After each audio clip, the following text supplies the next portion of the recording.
জীবনে আমি কিছুতেই বাঁচতে চাই না। আমার জন্য আমার দাদারা বাইরে বেরোতে পারছে না। যে সড়ক ভালোবাসে আমাকে নিয়ে ঘর বাঁধতে চেয়েছিল, সেই সড়কে তার মিথ্যে অপরাধের বোঝা মাথায় চাপিয়ে দিয়ে তাকে জেলে পাঠাতে আমি বাধ্য হয়েছি। আমি শুধু কলঙ্কিনী নই, আমি বিশ্বাসঘাতিনী। তাই তো বিষ খেয়ে আমি আমার এই জীবনটাকে আমি শেষ করে দিতে চাই। আমি শেষ করে দিতে চাই। না ছোট না, আমাকে ছেড়ে দে, আমাকে মরতে দে, আমাকে বাধা দে। আমরা সবাই একসাথে না না, আমি ছোট না, আমার জন্য আমি কাউকে মরতে দিতে পারি না। কেন আমার এই সমাজে মুখ লুকিয়ে চলতে হয়? পাড়ার প্রতিবেশী ব্যঙ্গ কুলতুর উপর হাত থেকে বাঁচতে সন্ধ্যার পর ঘরের বাইরে ফেলতে হয়। আমি আমার জন্য সব দোষ আমার, আমি দোষী। 5 বছরের চেন্না হয়ে ওই সন্তানটা যদি ফাঁসি হতো আমি হতাম। আরে ছোট না, ওই স্বরূপ লম্পটাই অসহায় সব লম্পট। ভালোবাসার সুযোগ নিয়ে তোর জীবনটাকে নষ্ট করে দিয়েছে। আমি তোদেরকে কেমন করে বোঝাবো যে স্বরূপ লম্পট ও কোনো অপরাধ করেনি? তাহলে কেন তোর সেদিন তার বিরুদ্ধে ছিল তাদের অভিযোগ করেছিলি? আমি জানি না, আমি কিছু বলতে পারবো না ছোটা। শুধু একটা কথা জেনে রাখ, একটা মিথ্যে আমার জীবনের সমস্ত সত্যকে গ্রাস করে ফেলেছে ছোটা। আর সেই সত্যটা যদি প্রকাশ হয় তাহলে আমাদের ভয়ঙ্কর আমাদের বিপর্যয় করবে।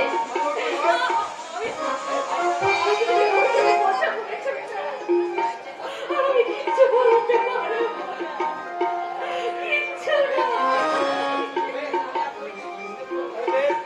তোর কাছে আমি কোনো কিছু জানতে চাই না। তুই আমায় কথা দে। আর মুখে ওরা কথা ভাবছি না।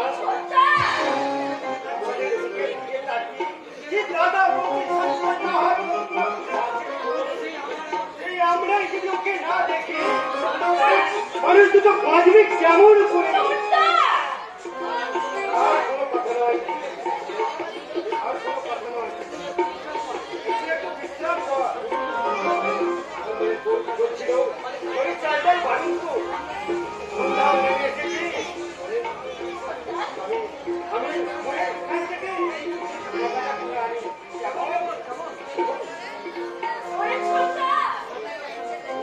যতই তোরা আমাকে সান্ত্বনা করে দিস না কেন, কিন্তু আমার মনের ক্ষতকে তোরা কিছুই মুছে দিতে পারবি না। কারণ আমি যে স্বরূপের সঙ্গে অন্যায় করছি তার কোনো ক্ষমা হয় না। তবু যদি স্বরূপ ফিরে আছে তাহলে তার পা দুটোকে জড়িয়ে ধরে ফেলবো। স্বরূপ, আমি অন্যায় করেছি, আমি ভুল করেছি, তুমি আমাকে ক্ষমা করে দাও স্বরূপ।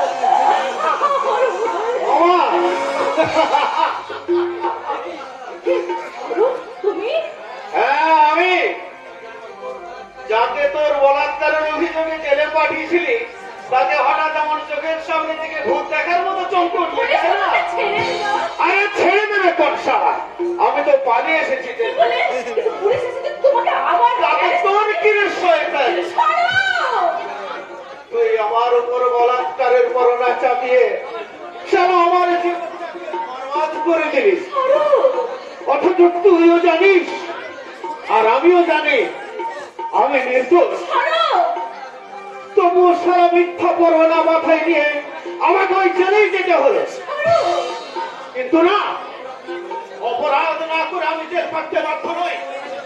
তাই তো জেল খাটার আগে আমি তোকে আচ্ছা করে বুঝিয়ে দিতে এসেছি বলাৎকার কাকে বলে। হ্যাঁ,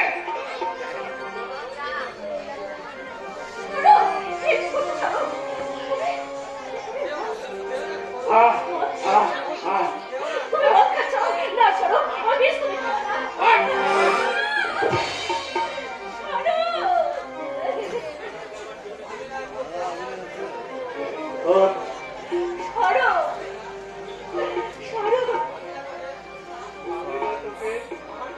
আমার সেই ভালোবাসাকে সার্থক করতে আমি তোকে বিয়ে করতেও রাজি ছিলাম। তাহলে কেন কেন তুই আমার উপরে এরকম বেঈমানি করলি? আর এই বুঝি আমার ভালোবাসার প্রতিদান? আমার কথা শোনো শোনো, তুমি আমার কথা শোনো। না, আজ আমি তোর কোনো কথাই শুনবো না। শোনো, আজ আমি তোকে জানোয়ারের মতোই ধর্ষণ করবো। তারপর আমি নিজেকে পুলিশের হাতে তুলে দেব। চলা চল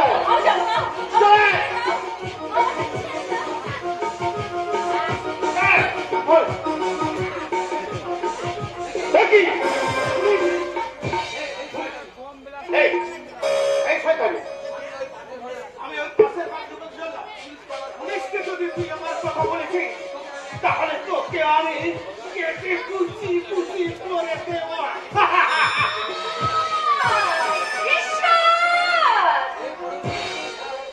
এরপরও তুমি বলতে পারো আমি কেমন করে বাঁচবো? এখন আমি কি করবো? তুমি বলে দাও ঈশ্বর, আমি কোন পথে যাব? কি করবো তুমি? আপনি আমি ইন্সপেক্টর কাঞ্চন নাগ। গতকাল রাত্রে সরল নামে কুখ্যাত আসামি জেল থেকে পালিয়ে গেছে। কিছু পাবলিকের রিপোর্ট সেই নাকি কিছুক্ষণ আগে এই বাড়িতেই প্রবেশ করেছে। হ্যাঁ, এসেছে। ভাই বলুন সে কোথায়? না, আমি জানি না। কিন্তু কিন্তু আমি তাই মাত্র বললাম। বলতে বলেছে কোন ফেরারি আসামি আমাদের বাড়িতে ঢোকেনি স্যার। আপনি মিথ্যা বলছেন, নাহলে আসামিকে প্রশ্রয় দিচ্ছেন। না, আমি আমি এই বাড়ির সব না, না। আমার দাদা বাড়িতে নেই। বাড়িতে না ফেরা পর্যন্ত আপনি আমাদের বাড়ি সার্চ করবেন না। কে আপনার দাদা? আমার দাদা reporter Biplab Chatterjee. I mean আপনি সেই সন্ন্যালী মুখার্জি? হ্যাঁ, স্বরূপ সন্ন্যালী নাকি? হ্যাঁ, স্যার, হ্যাঁ। I am sorry. এবার বুঝতে পেরেছেন তো? সেই ফেরারি আসামি যদি সত্যি সত্যি এই বাড়িতে থাকতো তাহলে আমি নিজে আপনার হাতে তুলে দিতাম। সরি সন্ন্যালী দেবী, আমি সৎ এবং সত্যবাদী রিপোর্টার বিপ্লব মুখার্জি বোস, তাই আপনার কথা বিশ্বাস করে আমি আজকে ফিরে চললাম। অযথা আপনাকে বিরক্ত করার জন্য আমি দুঃখিত। নমস্কার। সত্যবাদী রিপোর্টার বিপ্লব মুখার্জির বোন আজ মিথ্যের সাগরে জীবন ফেলা ভাসিয়ে দিল, কিন্তু দুর্ভাগ্যের ঘূর্ণি ছড়ে তার মিথ্যের ভেলায় একদিন ওই মদ দরিয়ায়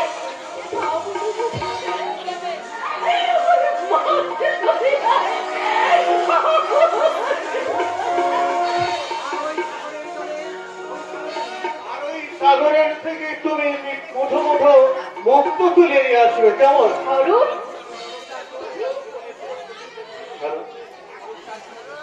স্বরূপ তার জীবনের সমস্ত যুদ্ধ পরাজয় স্বীকার করে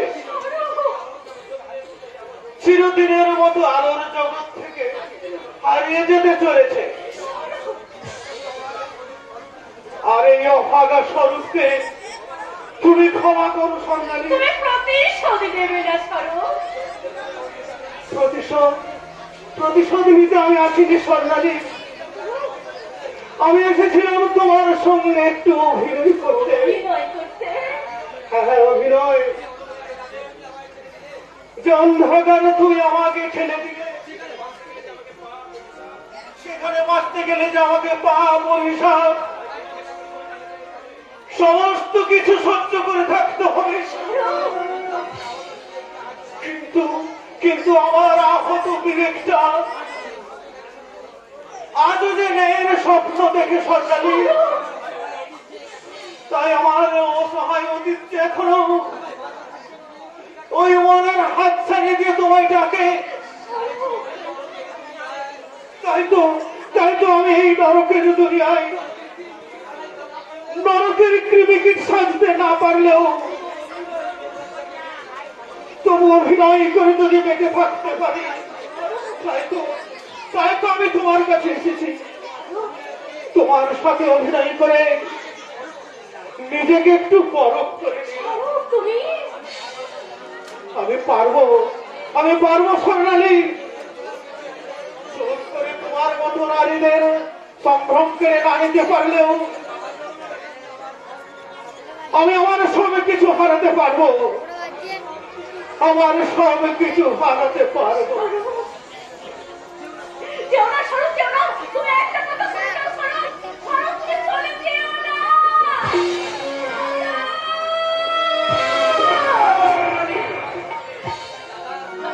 আপনারা ফেরারি হয়ে দিতে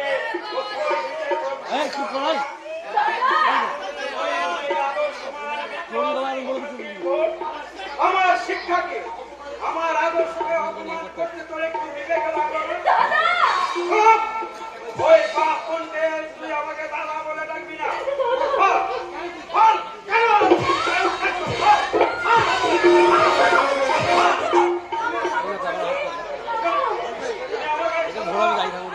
আজকে ফেরেই খাবো। যে মেয়েটা নিজে লজ্জায় ঘৃণা, নিজে আবরণে আছে, তাকে তুমি নতুন করে কি মারবে? ও মরে গেলেই বোধ হয় আমি ভালো খুশি হতাম বাবা। দাদা, তুমি এই কথা বলতে পারলে? আমি জানি তুমি অনেক যন্ত্রণা বুকে নিয়ে তুমি এই কথা বলছো, কিন্তু ওগো, তার চেয়ে অনেক যন্ত্রণা হতে বয়ে বেড়াচ্ছে। মরে যাওয়ার বেঁচে থাকা দুটোই আমার কাছে। দাদা, কি বলে তুমি? কি বলে তুমি? এমন কথা তুমি বলতে পারলে? না, তুমি অমন করে বলো না, অমন করে বলো না। তোমার কি মনে নেই? একদিন ওই হতভাগিনী আমাদের, মানে আমি যখন সন্তান না হওয়ার যন্ত্রণা দিন রাত ঘুমড়ে কাঁদতাম, তখন তুমি এই মেয়েটাকে আমার কোলে বসিয়ে দিয়ে তুমি আমাকে বলেছিলে, ঈশ্বর আমাদের সন্তান দেয় তো, তার জন্য দুঃখ দিছি। এই সম্মানই আমাদের সন্তানের মতো মানুষ করবো। সেই তুমি আজ ওর মৃত্যু কামনা করছো। ও যদি তোমার নিজের কন্যা মেয়ে, ও তোমার মেয়ে হতো, তাহলে কি পারছে? মৃত্যু কামনা করতে? পারতাম। আমার কাছে সম্পর্কের চেয়ে সত্যের কদর অনেক বেশি। তাই যা ও কাজ করেছে, ওকে আমার খুন বলে ভাবতে ঘৃণা হচ্ছে। দাদা, ঘৃণা হচ্ছে তাই না? আমাকে ভাবতে তো ঘৃণা হচ্ছে। যে বিরোধী করে দিয়ে এই বাড়িতে প্রশ্রয় দেওয়ার অপরাধে আজ আমি তোমার চোখে ঘৃণার ভাবছি। কিন্তু সেই স্বরূপকে আসামির সাথে আমার মতো তোমাকে একদিন মিথ্যেকে আশ্রয় দিতে হয়েছিল। মানে? মানে স্বরূপ সন্দেহ করিনি, আমি দোষ করি রমণী। আমি মিথ্যে করে অপরাধের বোঝা তার মাথায় চাপাতে বাধ্য হয়েছি। এর মানে বাধ্য করেছিল বল? জানি না, আমি জানি না দাদা, আমি মরে গেলেও সে কথা বলতে পারবো না। শুধু একটা কথা তোমরা জেনে রাখো, ওই স্বরূপ সম্পূর্ণ নির্দোষ, কোনো অন্যায় করেনি। আর আছে মিথ্যেটা। আর যদি আমি তোমাদের সামনে প্রকাশ করি না, তাহলে শুধু স্বরূপের ক্ষতি হবে না, আমাদের সংসারটা চলে হবে দাদা। তাই সেই নির্মম সত্যটা আমি তোমাদেরকে বলতে পারবো না বৌদি, আমি তোমাদেরকে বলতে পারবো না। তারা আমাকে ক্ষমা করে দিও দাদা, আমাকে ক্ষমা করে দিও।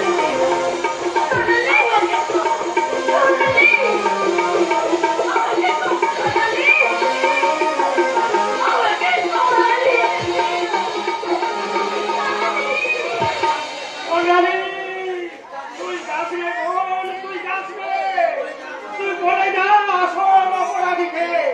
আমি তাকে চরম শাস্তি দেবো সোনালি, চরম শাস্তি দেবো। আমি কি শুনলাম? আজ আমি কি শুনলাম? ওই ছেলেটা মিথ্যে লোকের শাস্তি মাথায় নিয়ে জেল কিনে বেড়াচ্ছে।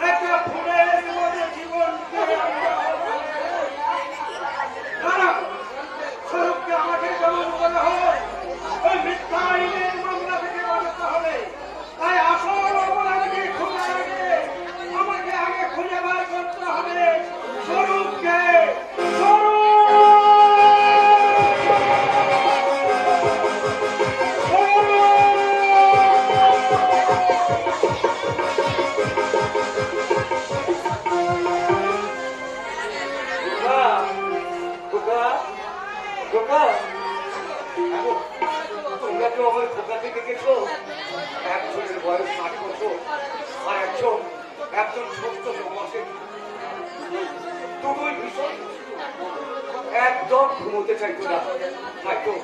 তাই তোদের মা দুজনকে বুকে জড়িয়ে ধরে ঠিক এই ঘুমটাকে ঘুম পাড়াতো।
তবে তবে শুধু একটু মনে আছে 22 বছর আগে ওরাও আমার রূপ থেকে হারিয়ে গেছে। আমার বড় কন্যা যদি বেঁচে থাকতো তাহলে সে হয়তো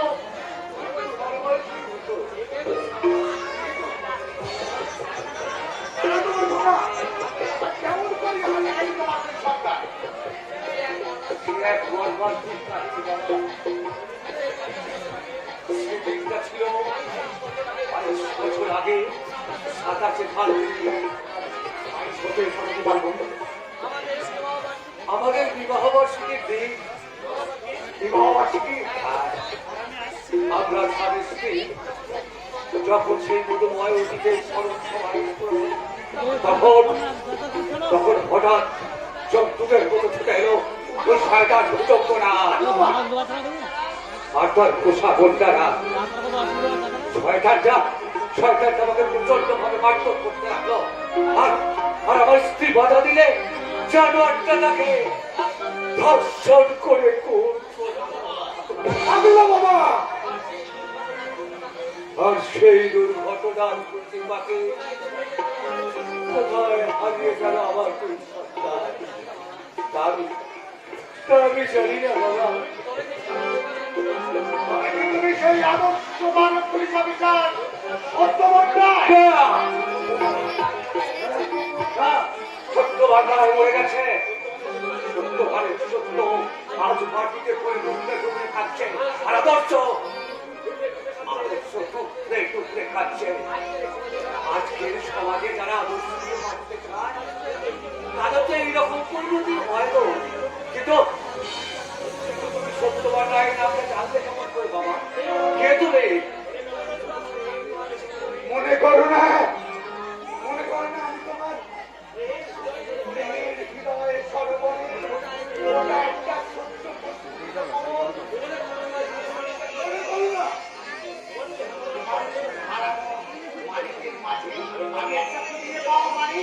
মানে তুমি তোমার এই হৃদয় সর্বনে না আমার যখন যখন আমার খোকারা কাছে এসে দেখবে তার আমার হৃদয়ের মুখের অর্ধেকটা দখল হয়ে গেছে তখন তখন যে তারা অভিমান করে দেব। আমি আমার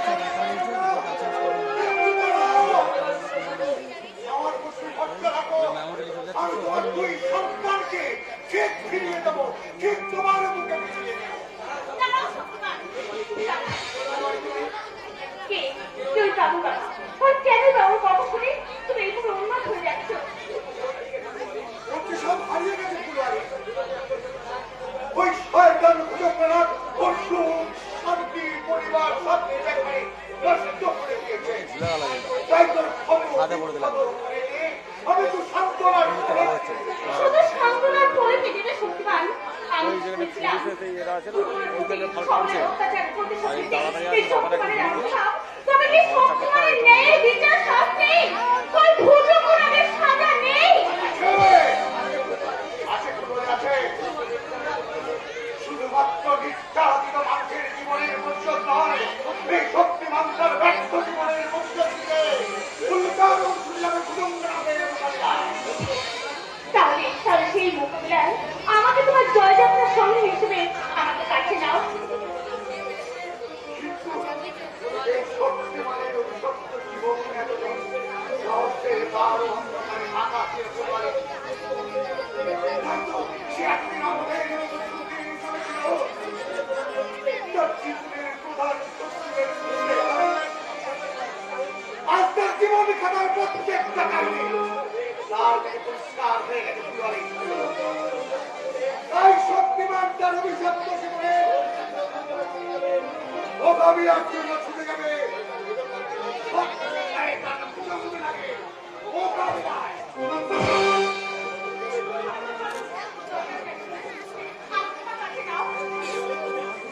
ফুলবাড়ি নয় এখন থেকে তুমি আমাকে ছিন্দি বলে ডাকছিলে না যেদিন ওই সর্দারের হাত থেকে তুমি আমাকে বাঁচিয়ে সেদিন থেকে আমি আমার বিরল মন সব তোমার হাতে তুলে দিয়েছি। তুই ভুল করছো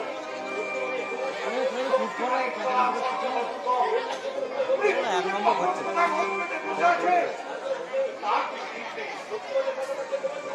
শক্তিমানের পাশে থাকলে তোমার জীবনে সংশয় হতে পারে তোমার মতো দেখছিল মানুষকে আমি যদি আমার এই নবমের জীবনটাকে কাটিয়ে দিতে পারি আমি যে নিজেকে পূর্ণ মনে করবো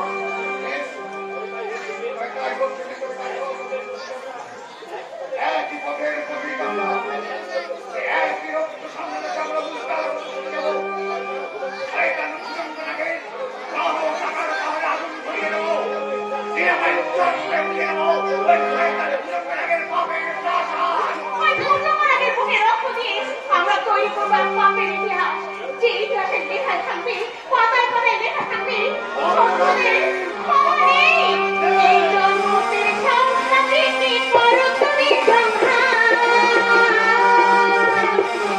প্রভু রামে হে ভগবানে হে প্রভু রামে হে ভগবানে হে এই জন্মতে সংসারে কি করো তুমি সংহার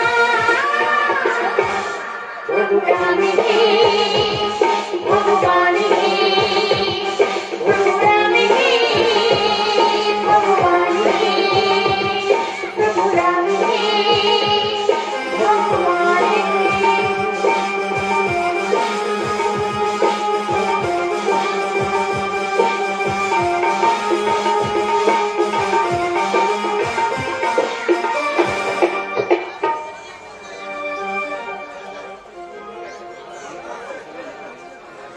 তো লেট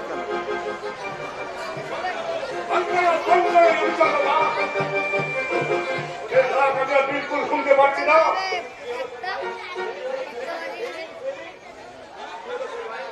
এত লেট পাঁচ বছর ছেলের তো ডাক বন্ধ করতে বল ও ডাক শুনলে আমি বিলকুল পাগল হয়ে যাব কেন কেন সে ভাই ওই ডাক শুনে আমি পাগল হয়ে যাবে কেন জানি না রে সেদিন জানি না কিচ্ছু জানি না সে ভাই জানিস সেদিন কাল রাতে আমি এক স্বপ্ন দেখলাম একটা পাগলা ফোকা ফোকা বলে আমার দিকে এগিয়ে আসছে और हम इसको प्यार लेते पिताजी पिताजी मैंने उसका गोद में था भी बोल निकला लेकिन अचानक देख लो कि भाई उसको पगला का चेहरा बिल्कुल चेंज हो गया आंसू मुखे आंख থেকে आंख छोड़ते रहो मुंह में फुटत लो एक राक्षस की मूर्ति और राक्षस हंसते हंसते तू हाथ দিয়ে আমার গলা চেপে আমি জোরে চিৎকার করতে করতে সারা দুনিয়াতে শেষ মাত্র ডর করতো এই সরি কিনা একটা পাগলের ফোকা ডাকে ডর করছে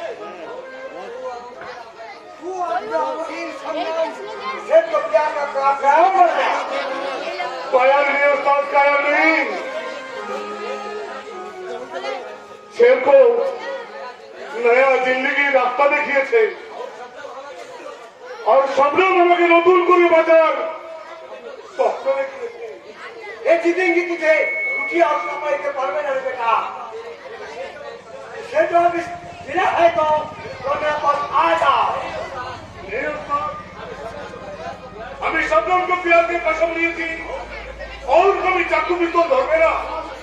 शाबाश मेरे शाबाश ये हमारे उस्ताद निजे भूखा थे एक निजे बुद्धि जोड़े थे सिर्फ एक कपड़ा पाइप के लिए निजे डॉक्टर लगाए थे वो रमन आइए कौन हुए गलो हमें बस्ती भी नहीं ना हुए गलो आएगा बाबा पिताजी छोड़ बेटा तो चोरी के बाद खुले तो रास्ता पर दिगंत हुए নাসের ভাই, ও তাদের কথা শুনে তুমি তোমার জিন্দগি বরবাদ হয়ে যাবে স্যার ভাই।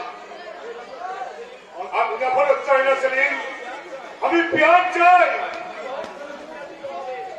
চলুন বাজারে अरे ঝুড়ি क्या खिलावे যাত্রা ঝুড়ি দিতে ভালো করতে হবে আমার দিদি তোমাকে প্যার দিয়ে প্যার দেবে, ভোট দেবে, সংসার বাজে কমেন্টের মধ্যে চুপ যা সেলিম, आ जा बेटा তুমি আমার কাছে এসেছো ভাই।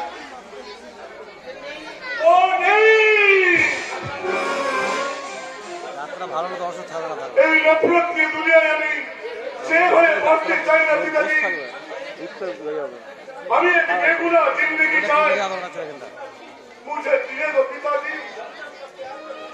सपनों को प्यार के दुनिया হা বাজে सिर्फ एक मामूली की आदमी की तरह मुझे जीने दो पिताजी, मुझे जीने दो। नहीं जो हमारा साथ गद्दारी করেছে तुझे हमें छोड़ना साहेब जो हाथे हमें को दे 22 साल से पाल पोस कर बड़ा করেছে वही हाथे को क्या हमें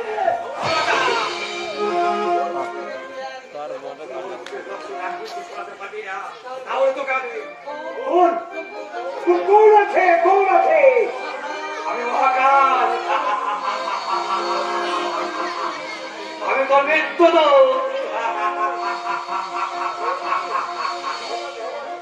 नहीं ये नहीं हो सकता ये कभी नहीं हो सकता कभी नहीं हो सकता ये क्या, ये पगला बाबा को देखे रहो उस्ताद भेगे गया কেন? তুমি তুমি কে পগলা বাবা? আমি এক সন্তানের বাবা আর ওই সরকারটা আমাদের মতো বাবার মুখ থেকে কেড়ে নেওয়া সন্তান কেড়ে নেওয়া এক কষাই সেই জন্যই তো আমাকে দেখে ভয়ে চাইছে কিন্তু কিন্তু তুমি যদি ওর আপন দেখা হও ও তোমাকে ভুল করতে চাইছিল কেন সে ভাই উস্তাদের আপন কাটা নয় পগলা বাবা, খুব ছোটবেলায় উস্তাদ ওকে চুরি করে নিয়ে এসেছিল, নিজের বেটা বানিয়েছিল ওকে। ঠিক করেছি আমি ঠিক ধরেছি তাই তো আমি কোমরে আমার পদ্মফুল পুষে কি হবো না? জানিস বাবা তোমাকে দেখলে আমার কেন জানি খুব আপন মনে হয় তোমার সঙ্গে কত দিনের সম্পর্ক আমার আপন তোমার সঙ্গে সম্পর্ক তুমি যদি আমার সত্যিকারের বোকা হতে পাতলা বাবা নয় শুধু বাবা বল একটিবার তুই শুধু আমাকে বাবা বলে ডাক কত খাওয়ার আগে ওই মধু পাতা ডাক বাবা বল আমার বল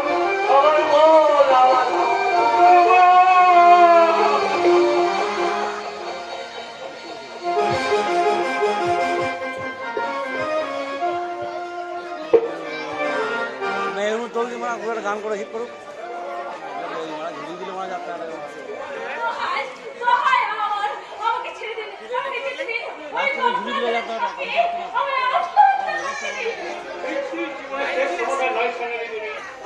সময় সংসারে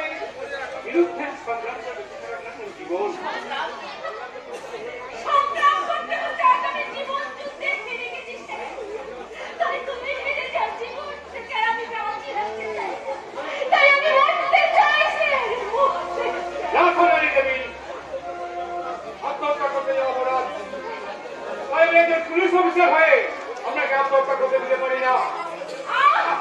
ছাড়ুন, আমাকে ছেড়ে দিন, আমাকে যেতে দিন, আমাকে চলুন দেবী, আমি একটা সৎ সাহসী রিপোর্টার বিপ্লব মুখার্জির বোন, এমন একজন রিপোর্টারের বোন হয়ে এত ভীষণ হয় কি করে? স্যার, আপনি তো বেশ সাহিত্যের মতো কথা বলছেন, কিন্তু আমার একটা প্রশ্নের উত্তর দিন তো স্যার, যে সভ্য সমাজে একটা নারীর মান সম্মান রাখতে পারে না, এটা কেমন সভ্য সমাজ? চলুন দেবী, এই সমাজে বেঁচে থেকে লাভ কি?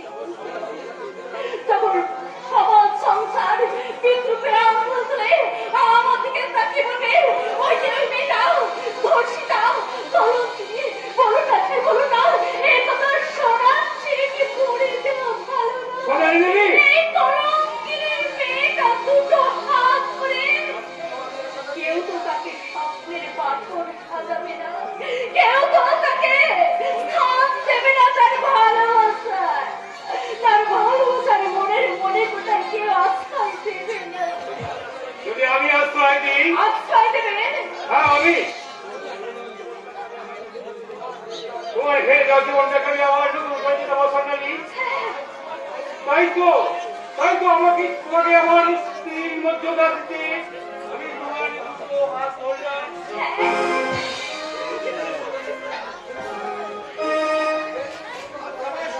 করবেন স্যার, নইলে হয়তো ফসকে যেতে পারে।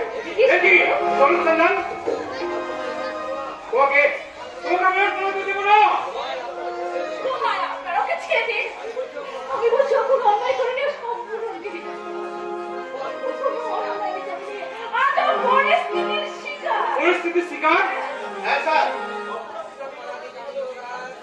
অপরাধী জানিল না কিবা তার অপরাধ বিচার হইয়া গেল, ছাড়ো, আর এমনই এক বিচারের সাজাপ্রাপ্ত আসামি আমি। কিন্তু তুমি এখানে কিন্তু চলে এসেছো। আমি আমার হারিয়ে যাওয়া অতীতটাকে দেখতে এসেছিলাম স্যার। এসে দেখলাম আমার সেই অতীত আজকে নতুন বর্তমানের সাথী হয়ে তার হাত ধরে ছাড়ো। আমার ভবিষ্যৎটাকে অন্ধকারে ফেলে ফেলে দিয়েছে। দেখি বলছো তুমি সরো, আজ তোমার পরিচয় যাই হোক, তুমি না কি ছিলে? না স্যার, ওই ভদ্র সন্তান বলে আমাকে আর বিদ্রুপ করবেন না। আমি সারা একটা লম্পট মাতাল। আমি জানি তুমি একটা সবসময় নির্দোষ, তুমি সবসময় নির্দোষ। আপনি ভুল দেখছেন না স্যার, আমি সারা এক নম্বর লম্পট চরিত্রহীন মাতাল। এই তো দেখুন না, এই যে আমি মদ খাচ্ছি, এই তো মদ নয় আমার কাজ। সরো, সরো। ব্যবসা বড্ড ভালো মানুষ, এমন একটা ভালো মানুষকে বিয়ে করলে আপনি ভীষণ সুখী হবেন স্যার, ভীষণ সুখী। ছাড়ো তুমি। আর আমি আমার জীবন যন্ত্রণার জ্বালা মেটাতে এই সারাটা জীবন আমি কারণ সুধা কাছে টেনে নিয়ে বলবো, সরো। এই কারণ সুধা আমি টেনে নিয়ে আমার সারাটা জীবন আমি এভাবে বলবো।